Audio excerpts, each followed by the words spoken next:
François Bontière, livre Atelier d'écriture. On est le cycle été, le défi d'écrire pendant 40 jours. Chacun fait à son rythme. Vous prenez, vous lâchez, vous reprenez où vous voulez, vous prenez les propositions qui vous conviennent. Si ça ne vous convient pas, il ne faut surtout pas se forcer. Par contre, l'idée d'une pratique quotidienne,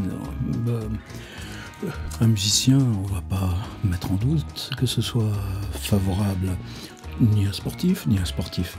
Alors nous, l'écriture, c'est plus compliqué parce que il faut que la tête, elle mûrisse, elle digère ce qu'on vient de faire. Et c'est souvent dans les temps de maturation, d'attente, d'autant plus que c'est le premier jet là, qui compte, là, cette façon dont tout d'un coup, là, on est prêt et ça fonce. Donc, c'est pas une idée si simple que ça, d'écrire au quotidien. Simplement, là, c'est la 3e fois simplement qu'on le fait. On l'a fait une fois avec des exercices comme ça qui venaient au jour le jour, puis s'orienter là justement sur les différents paramètres. On l'a refait une autre fois, et là, c'était... Oh là là, ça m'avait mis dans des états. On avait fait ça uniquement 40 exercices pour le carnet d'écrivain, justement, la préparation et tout ça. Et par exemple, quand on avait travaillé sur le carnet, on avait traversé aussi Kafka. Je me souviens qu'on avait pris une phrase, et j'ai pris une phrase pour son mystère, son énigme, et on l'avait prise ensuite dans plusieurs traductions, et j'avais proposé qu'on travaille ensemble là.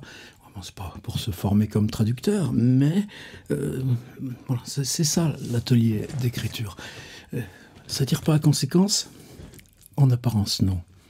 Mais sur le fond. Alors pour moi, toujours quelque chose d'extrêmement important pour écrire soi-même, justement l'expérience de quelqu'un qui a fait de l'écriture quotidienne une sorte de principe, et c'est Franz Kafka. Alors, on peut l'appeler journal de Franz Kafka. En allemand, c'est Tagebücher, donc c'est plutôt un pluriel, journaux. C'est compliqué parce qu'il s'agit d'une quarantaine de feuilles de cahiers, à peu près tous du même format, qui ont eu une histoire aussi bien compliquée avant leur dépôt, je crois, à la Bodleian de Oxford. Et histoire compliquée aussi parce que Max Brod en avait fait une sorte d'adaptation portée par l'élan du procès puis du château, donc il refait une sélection qui est à peu près du même format que les romans, mais qui enlève toute une bonne part de la récurrence, du remâchage, des petites expériences là. Il reste pas moins que maintenant on dispose évidemment d'une édition allemande intégrale de référence. En France, on a plusieurs traductions. On a un monument récent en France de Robert Kahn, disparu, je crois, il y a 3-4 ans maintenant, qui déplace tellement les habitudes, c'est intégral, et il y a pas la façon dont Marthe Robert conserve là le côté agenda jour après jour. Lui, quand Kafka griffonne une date, il reproduit la date, mais c'est simplement organisé par justement ces cahiers, et rien que ces cahiers, c'est eux seuls qui font le rythme. Lui, Kahn propose donc une division en 12 cahiers. Les autres auxquels je fais référence, c'est les cahiers qui sont uniquement les cahiers de travail manuscrit sur les fictions. Il y a des cahiers aussi de grammaire, d'apprentissage de l'hébreu. Alors il y a la surprise ici, justement, de coller au plus près au cahier, et donc de conserver les écrits qui tiennent du journal, de l'écriture intime, je sais pas, chez Kafka c'est plus compliqué que ça, et les fragments qui tiennent de la fiction, tandis que la division traditionnelle de Max Brod, c'est que toutes les fictions intégrées, là même les fictions très brèves, on les retrouve plutôt dans le tome 2 du Pléiade, et ils ne le sont pas là, dans l'édition de Marthe Robert. Bon, c'est à vous de vous débrouiller. Il y a une édition folio que vraiment, moi, j'arrive pas, parce que j'ai l'impression de trucs tout mous qui auraient été faits presque avec du ChatGPT, mais ça a été fait avant ChatGPT, et puis la traductrice est très honnête, mais simplement, même entre Robert Kahn et Marthe Robert, moi j'arriverais pas à me sortir de la traduction de Marthe Robert, parce que bon, c'est quelqu'un qui était une amie d'Antonin Artaud, c'est quelqu'un qui a travaillé énormément, elle aussi, sur la question du roman, et quand elle écrit, il y a cette espèce d'acidité, de brièveté, de raucité. Quand je vais me balader un petit peu dans la langue originale de Kafka, même si ça me dépasse très vite et que je ne prendrai jamais la responsabilité de traduire, je m'y retrouve là, dans sa façon à elle. Et donc ce journal qu'on trouve en poche, toujours grassé là, dans le Pochothèque ou je sais pas quoi, c'est celui que je continue de recommander. C'est obligatoire, et on n'y échappe pas. Et question annexe, quand on intervient dans des dispositifs de pédagogie, quel qu'il soit, à un moment donné, conférer à celles et ceux qu'on accueille la possibilité d'être autonomes dans leur écriture, c'est leur donner les compagnonnages qui les aideront dans cette autonomie, bien au-delà du temps même de l'atelier d'écriture. Et pour ça, il peut y avoir des espèces d'espaces de Georges Perec, mais en tout cas, il y a toujours encore et encore le journal de Franz Kafka. Alors c'est un passage, donc on va rester sur cette question du seul, non pas pour des questions là, de psychologie ou quoi que ce soit, non, pas du tout là, plutôt pour cette question simplement de qui on est quand on se met à écrire. On peut écrire dans un café, on peut écrire au milieu d'une foule, il y a beaucoup de choses dans Kafka là-dessus, on peut écrire en train, on peut écrire à plusieurs. Par exemple, après son voyage à Paris avec Max Brod, je ne sais plus quel autre, c'est chez Max Brod qu'on se réunit pour écrire chacun sa version du voyage à Paris, c'est-à-dire à la même époque que ce que je vous montre là. Dans le journal de Kafka, on a sans arrêt une espèce aussi de miroir, c'est-à-dire là, si j'ai relu donc ce passage-là d'octobre 1911, on a des descriptions de la calvitie du chef de bureau, toutes les ici, puis tout d'un coup commencent les petites rides. Oh, ça ne le met pas à son avantage, dit-il. Et puis ensuite, rédigeant une circulaire des assurances concernant les accidents, les risques d'accidents dans les entreprises, les aciéries, etc., à l'intention de la police municipale, eh bien, qu'est-ce qui lui passe dans la tête en même temps qu'il est en train de dicter par ce ralenti? Et puis, il y a les scènes de rue, ce qu'il voit, et puis il y a, avec ses copains, là, ils sont très liés à une troupe de théâtre yiddish qui voyage l'été partout dans l'Europe de l'Est, mais qui, l'hiver, vient à Prague et reste dans la même salle. Et il y a tout ce travail là sur les contes acidiques. Tout ça se succède. Quelquefois, il y a des jours où il y a énormément d'écriture, d'autres fois, il y a presque rien. Mais il y a cette contrainte de la notation. Et dans cette contrainte de la notation, nous, on va essayer de glisser. Donc aujourd'hui, 7e proposition, on la dédouble un petit peu là de celle d'hier sur le mot « seul » à partir de Gustave Roux et Louis Aragon. Là, je vois les contributions qui viennent. Et je pense que cette proposition 7, on va aussi la redédoubler, c'est-à-dire que demain, on va rester avec Franz Kafka, mais on va reprendre la même chose, mais sous l'angle de la fiction. Et si on inaugure comme ça chaque jour, comme ça, un de ces micro-déplacements, là, à ce moment-là, la notion d'écriture au quotidien devient permanente. Vous avez votre récompense, c'est pas « wow, j'ai écrit ce texte, j'ai écrit ce... » Non, c'est comment? Par malaxage. Et j'aimerais que ça, c'est ce qui donne sens à l'effort qu'on fait, quand même moi de mon côté un petit peu, et puis vous du vôtre, je sais bien de quel prix on le paye, ces heures qu'on arrache à un monde dans un tel écrasement, telle misère. C'est pas notre propos. Donc, le 3... Le 4 et le 5 octobre 1911, Kafka, le soir, ouvre son cahier de nouveau, le cahier en cours. On regarde, on switch sur l'écran ordinateur. J'ai recopié exprès, donc ce passage-là qui pour moi est si important, 4 octobre 1911, 11. Je l'ai déjà utilisé pour des propositions que je voulais sur le silence. On prend l'environnement urbain, l'environnement quotidien et on enlève la totalité du son. Avec Annie Dillard, récemment, dans une proposition d'écriture, on a fait le contraire. C'est-à-dire, en quoi, là, s'ouvrir au silence dégageait tout ce qui était son contraire et nous permettait de renforcer le sentiment de la présence du réel. On est dans quelque chose de proche et vous verrez que là, dans ce texte du 4 octobre 1911, ni repris, ni retouché à quelque époque que ce soit par Kafka, c'est une notation au quotidien, il n'est question que de lumière. Mais de lumière inscrite dans une durée, dans du temps. En octobre, les jours commencent à sérieusement raccourcir, mais précisément, c'est le moment où allumer la ville. La lumière de réverbère de Charles Dickens, qui est en train de relire à cette époque-là Kafka, c'est ce qui donne à notre environnement sa théâtralité. Plus dans cette période privilégiée de l'année. Je l'ai encadré par notation du 3 octobre. Je suis inquiet et venimeux. Hier, avant de m'endormir, j'avais une petite flamme vacillante et froide dans la partie supérieure gauche de la tête. La tension qui s'est installée au-dessus de mon œil gauche est déjà là comme chez elle.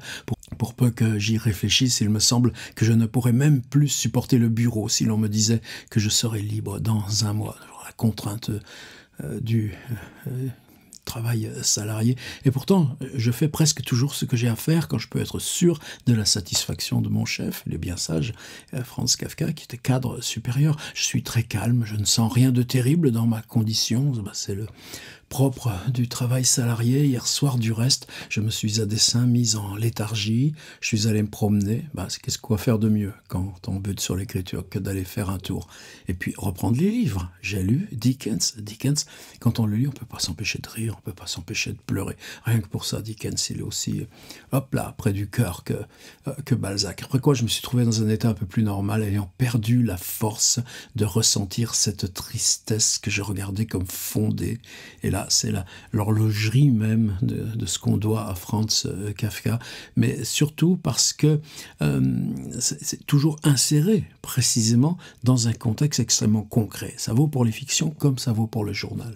Le 5 octobre, donc le surlendemain, encore le mot inquiet. Pour la première fois depuis plusieurs jours, je commence à être inquiet, même en écrivant ce journal. Colère contre ma sœur qui entre dans la chambre, s'assied à la table avec un livre. J'attends la première occasion insignifiante qui me permettra de déchaîner cette colère. Enfin, elle prend une carte de visite, s'en sert pour se curer les dents. Je me mets à écrire avec une colère qui décroît, ne me laisse plus qu'une âcre bouffée dans la tête, tandis que je ressens un début de soulagement et de confiance. Voilà, c'est juste cet encadrement pour arriver à ce texte qui, moi, j'ai toujours trouvé si typique. C'est pas que ce soit un des meilleurs moments ou un truc d'anthologie, non. C'est on a cette fabrique du concret dans sa tenue, sa durée, son décortiquage, et c'est ça que j'aimerais vous proposer. Alors, la consigne, elle est simple. Oui, mais c'est aussi lié à la question de l'écriture chez Kafka.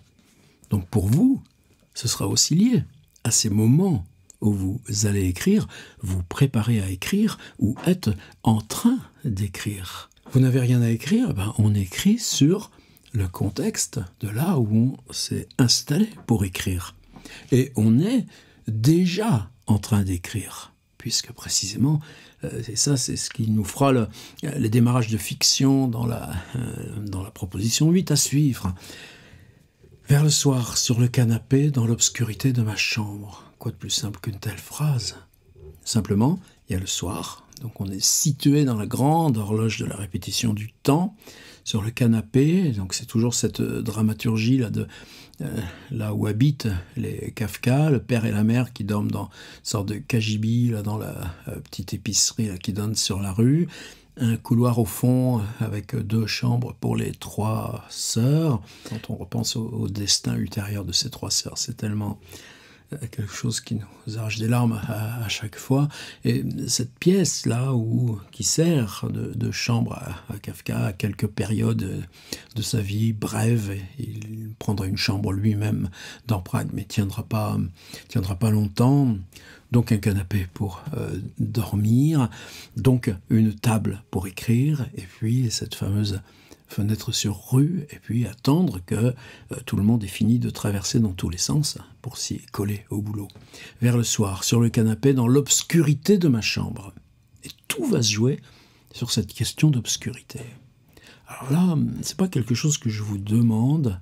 On peut avoir, surtout en cette saison, des écritures dans un jardin, dans l'ombre d'un arbre.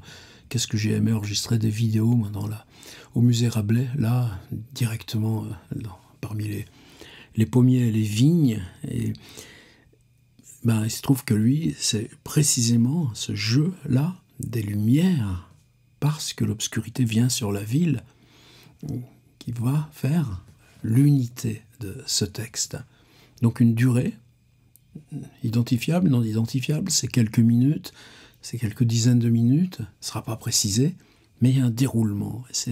On va organiser le déroulement du temps par le déroulement de ces interactions de la lumière sur chaque détail là de sa petite pièce, avec donc ce qui vient de l'extérieur. Pourquoi a-t-on besoin d'un temps assez long? Donc vous voyez la durée comme elle s'installe. Tu veux travailler sur la durée? Eh bien, tout ce dont il a besoin, il l'inscrit à même la surface du texte. Pourquoi a-t-on besoin d'un temps assez long pour reconnaître une couleur? Mais pourquoi la reconnaît-on vite, avec de plus en plus de conviction, dès que l'intellect a opéré un tournant décisif?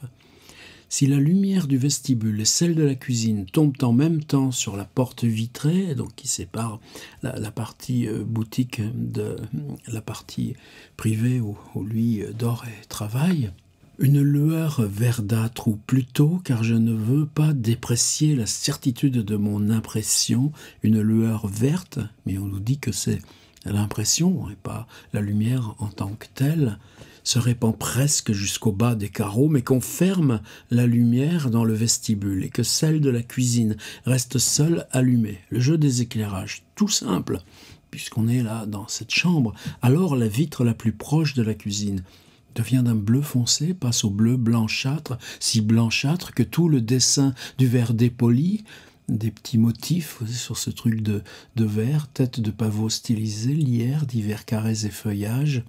Mais oui, comme tout d'un coup, on a fait un zoom. C'est comme si on allait toucher de la paume de la main, là, ce verre dépoli entre les deux pièces. Et rupture, qui n'est pas, en fait, là, Marthe Robert se permet un saut de paragraphe, dans Robert Kahn ne se le permet pas, le texte de Kafka, lui, est d'un seul bloc. Par contre, pensez à écrire bloc, ça marche pas si c'est juste des petites impressions comme ça. En tout cas, c'est autre chose, on pourrait y revenir, mais là, non, c'est le bloc, c'est le continu, c'est le malaxage qui fait émerger la force des images. Une notation dans le journal de Kafka que j'ai toujours adoré, c'est l'ordre des mots qui fait la force des images. C'est différent dans la phrase allemande et dans la nôtre, mais quand même. Les lueurs et les ombres projetées sur les murs et au plafond par la lumière électrique venant de la rue et du pont sont confuses, en partie décomposées, elles se recouvrent, retiennent difficilement l'attention. C'est confus. Reprenez Proust, le tout début de la recherche, la lanterne magique. La vieille tante ou grand-tante raconte cette histoire que le petit narrateur connaît par cœur. Et c'est avec une histoire de Golo, là, avec le petit truc qu'on déplace dans la lanterne magique. Ben lui, au lieu d'écouter, il joue avec la lanterne, il commence à la balader. Et cette maison dont il ne se souvient pas, il va se souvenir, passage pour moi légendaire, que quand il balade cette lanterne magique sur les rideaux, sur les fenêtres, sur les murs, tout est flou, mais quand il passe sur le bouton de porte est net. Et parce qu'il se souviendra avec netteté du bouton de porte, il va pouvoir la recomposer, la maison évidemment fictive, de Combray. Eh bien là, c'est cette première confusion qu'on installe. Cela tient simplement à ce que, tandis qu'on posait la lampe à arc dans la rue, donc l'éclairage urbain cette fois, et qu'on installait cette chambre, qu'une maîtresse de maison n'a tenu compte de l'aspect que prendrait ma chambre vue du canapé à cette heure-ci, sans son éclairage propre. C'est-à-dire qu'il attend dans l'obscurité. Il a refusé d'allumer les lumières. Il y a les jeux des lumières des pièces d'à côté et il y a le jeu des lumières qui vient de la rue. Eh bien, inventez-vous cette... J'ai pas encore allumé la lampe, j'attends un peu. Si ça, vous l'exploriez dans votre propre mémoire ou dans ses propres moments, en tout cas de l'avant-écriture. Il y a Léon-Paul Fargue qui a écrit beaucoup comme ça sur les lampes, si vous voulez aller plus loin. La lueur jetée au plafond par le tramway qui passe en bas, tout d'un coup, le déplacement mécanique, l'univers social de la ville, glisse comme un voile blanchâtre, s'arrête mécaniquement le long d'un mur et du plafond brisé dans l'angle. Infiniment complexe. La map monde, donc un petit globe terrestre, se tient dans le premier reflet, fraise et plein. C'est sur cette phrase d'ailleurs que c'est celle-ci que j'ai comparée là dans les différentes traductions, et c'est là où je dis allez non, il faut rester à Marthe Robert. Aucune autre traductrice n'a réussi à se tirer de cette phrase. La map monde se tient dans le premier reflet, frais et plein, que les lumières de la rue envoient sur l'armoire à linge, dont le haut est inondé d'une lumière pure et verdâtre. Il y a un point brillant sur sa courbure, donc de la petite map monde, et elle donne l'impression que le reflet est vraiment trop puissant pour elle, bien qu'il glisse sans s'arrêter sur sa surface lisse et lui laisse une teinte plutôt brunâtre qui rappelle celle d'une boule de réglisse. Oui, mais de quoi il s'agit? Pas d'un petit globe terrestre. J'en attrape un, je l'avais prémédité, mais ce tout petit reflet qui se balade, sur quoi il se balade? C'est l'image du monde. La ville, elle vient par l'éclairage du tramway, mais tout d'un coup, c'est le monde tout entier qui est éclairé par ce reflet, juste par la présence de ce petit globe terrestre. Celui-ci, c'est quasiment un jouet, mais combien c'était un objet rituel avant nos époques de l'ordinateur et de Google Maps. La lumière du vestibule fait naître sur le mur au-dessus du lit une grande surface brillante, etc. Il a élargi les montants sombres et fait disparaître le plafond. La lumière a remplacé la réalité de la pièce. Voilà. C'est tout pour aujourd'hui. Mais je suis sûr qu'à lire avec attention ce passage du 4 octobre 1911 où Franz Kafka attend dans son inquiétude avant d'allumer la lampe qui va lui permettre d'écrire sans aucun bruit. Il y en a forcément des bruits, mais lui ne s'en occupe pas. Je suis sûr que nous, on a quelque chose à faire. À vous de choisir où, quand, comment, quoi, la durée, le temps, l'espace clos, les lumières. On y va.